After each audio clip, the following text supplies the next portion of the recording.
सब network crime world को subscribe करें, बेल आइकन दबाएं और अपडेट पाएं।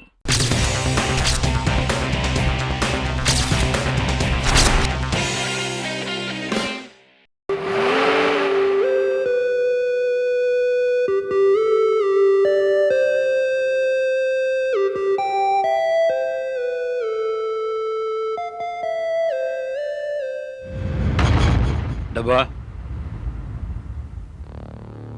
ये वही धुन है जो रंजन ने हमें बताई थी, और एक साथ तीन तीन इत्तेफाक नहीं हो सकते। कर्नल भाई, इसका मतलब ये गाड़ी वही है जिसकी हमें तलाश थी। You right Iqbal. इस गाड़ी का मालिक कौन है? वो बहुत बड़े डॉक्टर है साहब। उनका नाम डॉक्टर शफीकुर रहमान है। लोग उन्हें डॉक्टर शफीक के नाम से जानते हैं साहब। जी हाँ, मेरा ही नाम शफीकुर रहमान है। लोग मुझे डॉक्टर शफी के नाम से जानते हैं। कहिए, मैं क्या खिदमत कर सकता हूँ आपकी? डॉक्टर साहब, क्या आप मिसेस सायरा जाफरी को जानते हैं? सायरा जाफरी? जी नहीं, मैं किसी सायरा को नहीं जानता। ठीक से याद कीजिए डॉक्टर साहब, शायद आपके किसी पेशेंट का नाम हो। जी नहीं, मेरे किसी पेशेंट का नाम सायरा नहीं है। अच्छा, कमाल है, आपको अपने सारे पेशेंट्स के नाम याद हैं? देखिए, अगर आप मुझसे ये पूछेंगे कि कौन कौन मेरा पेशेंट है तो शायद मैं नहीं बता पाऊंगा, लेकिन अगर आप ये पूछें कि कौन मेरा पेशेंट नहीं है तो ये मैं जरूर बता सकता हूँ। पेशेंट ने सही कोई पर्सनल जान पहचान? मैंने कहा ना, मैं सारा नाम की किसी खातून को नहीं जानता। आप ये तो जानते होंगे 5000 गाड़ी जिसका नंबर है MS02Y 6957, वो किसकी है? ये तो मेरी गाड़ी का नंबर है। जी हाँ, मैं बताया। परसों रात आप ही की गाड़ी सारा जाफरी को उसके घर तक छोड़कर गई थी। मेरी गाड़ी? लेकिन ये कैसे हो सकता है? यही तो हम भी जानना चाहते हैं डॉक्टर साहब कि उस रोज सायरा जाफरी आपकी गाड़ी में कैसे थी और आप उस रात कहाँ थे? देखिए, परसों मेरी बेटी की शादी थी और उस रात देर तक मैं शादी की पार्टी में मसरूफ था। परसों रात? परसों रात आपकी बेटी की शादी थी? जी हाँ, याद आया। परसों रात को मैंने कुछ मेहमानों को छोड़ने के लिए अपनी गाड़ी भिजवाई थी, और हो सकता है उन्हीं मेहमानों में से कोई सायरा नाम की भी हो। मगर ये सायरा जाफरी है कौन जिसके बारे में इतनी पूछताछ की जा रही है? आपकी गाड़ी की चाबियां किसके पास थी? परसों याद करना तो मुश्किल है। हाँ, वो चाबियां मैंने अपने भतीजे सलीम को दी थी और सलीम ने अपने दोस्तों को। लेकिन कर्नल, आखिर बात क्या है? आप कुछ बता क्यों नहीं रहे? हम जिस सायरा जाफरी की बात कर रहे हैं उनका कत्ल हो चुका है। क्या? जी हाँ, परसों शाम सायरा जाफरी एक ज्वेलरी शॉप के सामने से गायब हुई और उसी रात उनकी लाश आप ही की गाड़ी से उनके घर तक पहुंचाई गई। Oh no. ओह यस, और आप कहते हैं कि आप सायरा जाफरी को जानते ही नहीं? Just a minute. हो सकता है आपकी बेटी सायरा जाफरी को जानती हो। क्या आप हमें उनका पता? नो नो कर्नल, मेरी बेटी का किसी सायरा वायरा से कोई ताल्लुक नहीं है। बेहतर होगा अगर यही बात आपकी बेटी हमें बताए। देखिए, अभी परसों ही मेरी बेटी की शादी हुई है और मैं नहीं चाहता कि पुलिस इंक्वायरी से उसकी नई नई गृहस्थी खराब हो। डॉक्टर शफी, ये एक कत्ल का मामला है। देखिए, मैं खुद अपनी बेटी जरीना से पूछूंगा। अगर वो इस सायरा वायरा के बारे में कुछ जानती है तो मैं आपसे आकर जरूर बताऊंगा। आप इत्मीनान रखिए। ठीक है, हम चलते हैं, फिर मिलेंगे।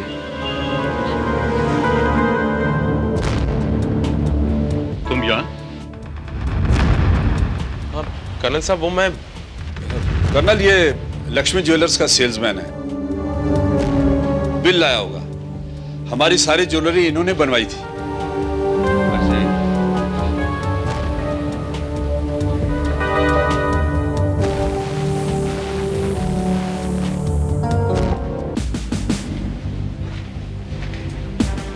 ये लोग यहाँ कैसे पहुंच गए? ये सायरा के बारे में पूछ रहे थे। सायरा जाफरी, ये तो मेरी बेटी जरीना के पास जाने की बात भी कर रहे थे। बड़ी मुश्किल से रोका है मैंने उन्हें। अगर ये लोग वहां पहुंच गए तो बड़ी मुश्किल हो जाएगी। बिल्कुल ठीक कह रहे हैं। उसका तो घर बसने से पहले ही उजड़ जाता। मैं एक काम करता हूँ, मैं अपनी बेटी से कहता हूँ कि वो कुछ दिनों के लिए कहीं घूमने चली जाए। हाँ, यही ठीक रहेगा। इसका मतलब है सायरा उस ज्वेलरी शॉप से निकलकर डॉक्टर शफी की बेटी जरीना की शादी में गई। वहां से उसने गोलियां हासिल की और डॉक्टर की गाड़ी से घर लौट आई। घर आकर उसने खुदकुशी कर ली। तो फिर वो सुसाइड नोट आया कहां से? I mean, सायरा के पिता का तो ये कहना है कि सायरा को उर्दू आती ही नहीं थी। एग्जैक्टली। इसका मतलब वो सुसाइड नोट वहां प्लान किया गया था और जब घर आई तब मर चुकी थी। अब सवाल यह उठता है कि उसका कत्ल किसने किया, क्यों किया और उसे घर तक कौन लेकर आया। मामला काफी उलझा हुआ है। उस सेल्समैन घनश्याम का डॉक्टर शफी के घर आना जाना मुझे और उलझन में डाल रहा है। पता नहीं मुझे ऐसा क्यों लग रहा है कि सायरा की मौत से घनश्याम का कोई ना कोई रिश्ता जरूर है। सर, ये सायरा जाफरी के पोस्टमार्टम की रिपोर्ट है।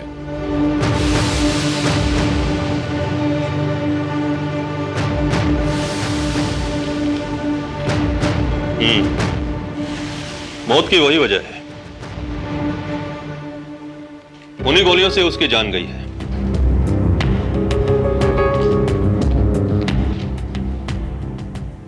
No evidence of. My God, ये कैसे हो सकता है? या वो लड़का झूठ बोल रहा है या फिर वो जादव। इस केस पर सिर्फ एक ही शख्स रोशनी डाल सकता है और वो है डॉक्टर शफी की बेटी जरीना। पता लगाओ जरीना की शादी कहां हुई है।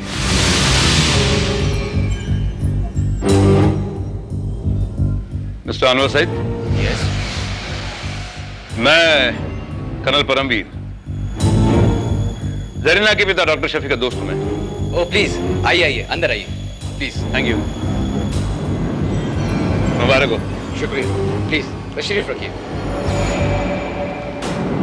दरअसल एक जरूरी काम की वजह से मैं शादी में नहीं आ सका, इसलिए मैंने सोचा कि घर जाकर ही आपको मुबारकबाद दे दूं। वैसे जरीना इस वक्त है कहां, जरा बुलाइए तो। माफ कीजिए, वो इस समय घर में मौजूद नहीं है। घर में मौजूद नहीं? जी हाँ, हमारी खानदान की रिवायत के मुताबिक वो मेरी अम्मी के साथ में हमारे पीर साहब की दरगाह पे गई हैं। ओहो, हमसे बड़ी मुश्किल हो गई। मैं तो खास तौर पर उसी से मिलने आया था। कोई बात नहीं, मैं जरीना को लेकर आपके घर आ जाऊंगा। या यू ऑलवेज वेलकम। लेकिन मैं उससे मिलने यहाँ दोबारा आ जाऊंगा। अगर कोई खास बात है तो? नहीं, बस उसे एक बार देखना चाहता था। एक बार? एक्चुअली काफी सालों पहले मैं उसे मिला था, तब वो काफी छोटी थी। अब पता नहीं कैसी लगती होगी, मुझे भी पहचानेगी या नहीं। ओके।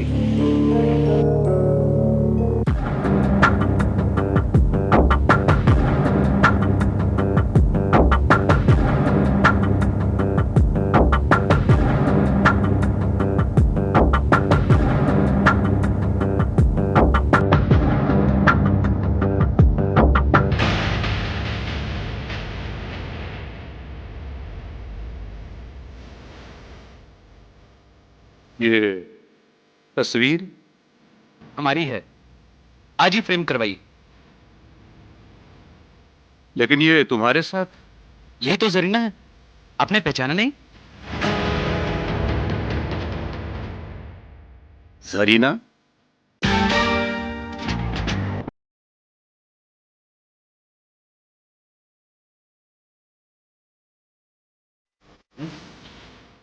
ये कैसे हो सकता है? एक ही जैसी दो शक्लें? हाँ जादव, दरअसल हूबहू एक जैसी दो शक्लों ने इस केस को जन्म दिया है। क्या मतलब कर्नल भाई? मतलब मामला मेरी समझ में आ रहा है इकबाल, लेकिन जो कुछ भी मैं सोच रहा हूं उसे साबित करना आसान नहीं होगा। उसके लिए हमें एक तरकीब आजमानी होगी। देखो बेटे, मामला बहुत उलझता जा रहा है। इसलिए बेहतर होगा कि तुम अपने शौहर के साथ कुछ दिनों के लिए बाहर चली जाओ, वरना वो कर्नल अगर यहाँ आ गया तो बहुत मुश्किल हो जाएगी। आप फिक्र ना करें अब्बा हुजूर, उन्हें कुछ पता नहीं चलेगा, और अगर उन्हें कुछ पता चल भी गया तो भी वो इतनी आसानी से कुछ साबित नहीं कर पाएंगे। आसानी से न सही, मुश्किल से सही, सच्चाई तो साबित हो ही जाएगी।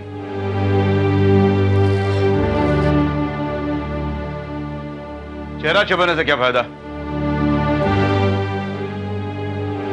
मैं आपको अच्छी तरह से पहचान चुका हूं। कर्नल, आप क्यों मेरी बेटी की जिंदगी बर्बाद करना चाहते हैं? आप क्यों आए हैं यहाँ? डॉक्टर साहब, शायद आप ये नहीं जानते कि जिस सायरा जाफरी के केस की हम तहकीकात कर रहे हैं वो आपकी बेटी की हम शक्ल थी। जी? जी हाँ, दोनों की शक्ल इतनी मिलती थी कि खुद आप ही धोखा खा सकते हैं।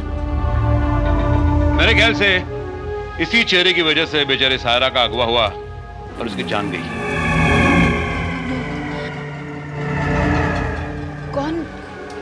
कौन है ये सायरा जाफरी? और किसने कत्ल कर दिया उसका? क्या आप भी सायरा को नहीं जानती थी? जी नहीं तो। मुझे पता था, आपके डैडी ने यही कहा था। सायरा जाफरी, जब्बार जाफरी की बीवी। जब्बार जाफरी नाम सुना है ना आपने? जब्बार? जी नहीं। डॉक्टर साहब, क्या आप उसे जानते हैं? जी नहीं, आप कैसे जानते होंगे? जब्बार,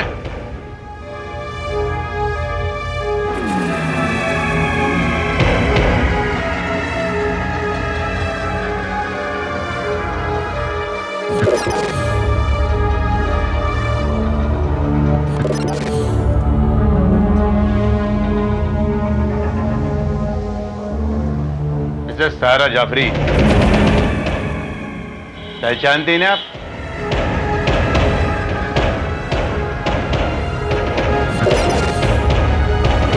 ये आप क्या कह रहे हैं? ये सायरा नहीं, मेरी बेटी जरीना है। जरीना? मैंने आपसे कहा ना, ये उसकी हमशक्ल है, सायरा। इसने अपने शौहर से पीछा छुड़ाने के लिए आपकी बेटी जरीना का कत्ल करके उसे अपने कपड़े पहनाकर यह साबित करने की कोशिश की कि सायरा मर चुकी है, और खुद जरीना बनकर इसने नई जिंदगी शुरू की। यह आपकी बेटी की कातिल है। She is a cold blooded murderer. मरने वाली सायरा नहीं बल्कि कोई और थी। इस बात का शक मुझे उसी वक्त हो गया था जिस वक्त मैंने पोस्टमार्टम की रिपोर्ट देखी थी, क्योंकि पोस्टमार्टम रिपोर्ट में बॉडी पर जख्मों के निशान का जिक्र नहीं था, जबकि रंजन ने मुझे बताया था कि जब्बार ने सायरा की बेल्ट से बुरी तरह से पिटाई की थी। नहीं नहीं, ये झूठ है। इसने जरीना का खून नहीं किया। जरीना ने तो खुदकुशी की थी। क्या? जी हाँ,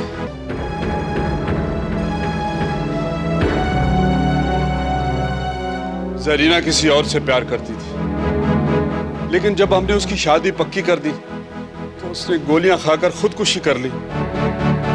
बारात आने में थोड़ी ही देर थी और उसकी लाश हमारी आंखों के सामने पड़ी हुई थी।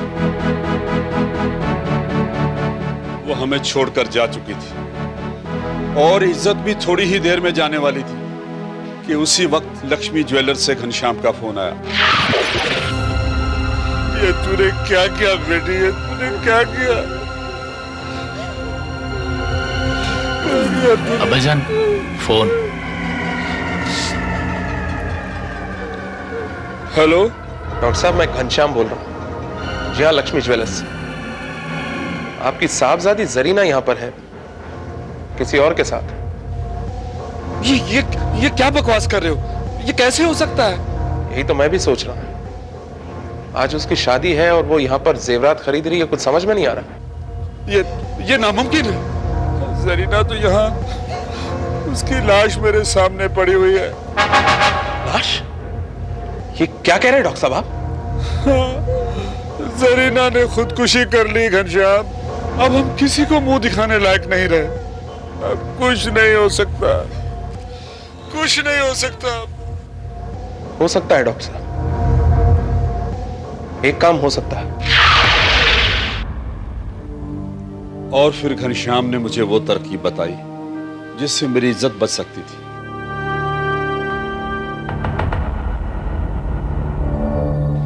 एक बार वक्ती तौर पर शादी होने के बाद जो भी बात होती बिरादरी के सामने तो नहीं होती, इसलिए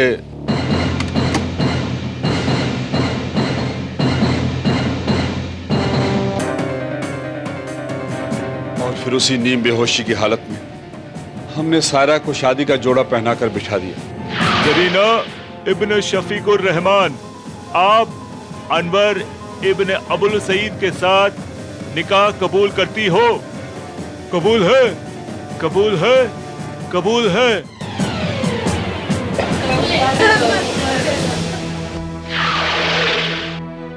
और फिर हमने सायरा को जरीना बनाकर रुखसत कर दिया। आपने ये नहीं सोचा कि इसका अंजाम क्या होगा? लेकिन कर्नल जो होने वाला था उससे बुरा तो नहीं होता। और फिर किस्मत ने हमारा साथ दिया। सायरा ने होश में आने के बाद अपने आप को जरीना में ढाल लिया। लेकिन तुम्हें सारी बातें कब पता चली? दूसरे दिन सुबह जब मैंने आंख खोली तो अपने आप को एक नए घर में पाके मैं बिल्कुल घबरा सी गई थी। मगर फिर मैंने सोचा ये जरूर कुदरत का कोई करिश्मा है। और फिर अखबार में अपने मौत की खबर को पढ़कर मुझे बिल्कुल यकीन हो गया कि मेरी बदकिस्मती मुझसे दूर चली गई। क्या बकवास कर रही हो तुम मेरी बीवी हो, शर्म आनी चाहिए तुम्हें। चलो मेरे साथ। बात सुनिए, आप छोड़ दीजिए, प्लीज मुझे छोड़ दीजिए।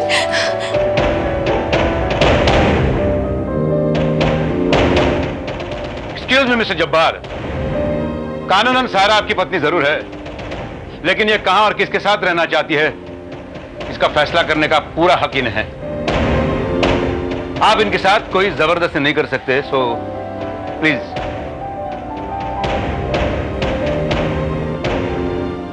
डॉक्टर शफी, मैं आपको कानून के साथ खिलवाड़ करने और मिस्टर अनवर को धोखा देने के जुर्म में गिरफ्तार करता हूं।